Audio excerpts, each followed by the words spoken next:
Isa sa pinakamalaking pampublikong paaralan sa Metro Manila ang Rizal High School sa Pasig City.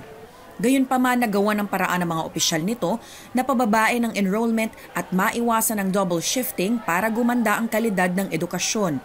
Pero sa susunod na taon baka raw mapilitang magkaroon ulit ng double shifting sa senior high school levels. Kung umakyat kami ng mataas sa 5% increase dun sa aming enrollment, mapipilitan yung paaralan na magkaroon ng double shifting. So pwedeng si grade 11 ay gawin namin pang-umaga and then si grade 12 gawin namin panghapon. Kailangan din daw planuhin ng maayos dahil posibleng magkulang sa human resource, partikular sa guro. Ito ay sa kabila ng memo ng Commission on Higher Education na nagpapaalala sa state at local universities and colleges na bitawan na ang senior high school program. Base sa current enrollment data ng Department of Education, nasa 17,000 grade 11 o incoming grade 12 students na pumapasok sa SUCs at LUCs ang maaaring maapektuhan ng naturang memo.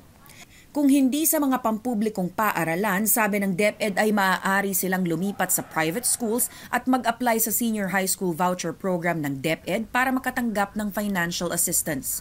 Qualified din kasi ang mga estudyanteng pumapasok sa SUCs at LUCs na makatanggap ng subsidy sa ilalim ng senior high school voucher program.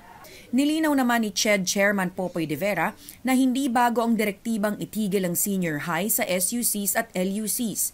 Aniya malinaw sa K-12 law na maaaring mag-offer ng senior high school program ang SUCs at LUCs sa transition period ng K-12 na natapos na noong 2021. The SUCs and LUCs also need the facilities for their students. Remember, the enrollment in SUCs and LUCs have also increased because of free higher education. And some SUCs and LUCs have extended their classes all the way to Saturday already. Marami na rin daw SUCs at LUCs ang nagbuwag ng senior high school program nitong nakaraang 3 taon.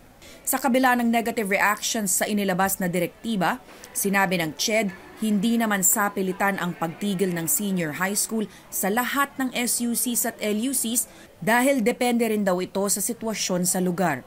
If we can determine that there is limited or no capacity in the DepEd facilities and there is still capacity in the SUCs or LUCs, then we treat these cases one by one and look into it and look for the legal basis to continue this program. Samantala, umabot na sa posibleng investigasyon sa Kamara ang issue matapos maghain ng resolusyon ang Makabayan Bloc sa House of Representatives na imbestigahan ang direktiba, lalo na't biglaan daw mawawalan ng financial aid ang mga apektadong estudyante. AC Nichols, CNN Philippines.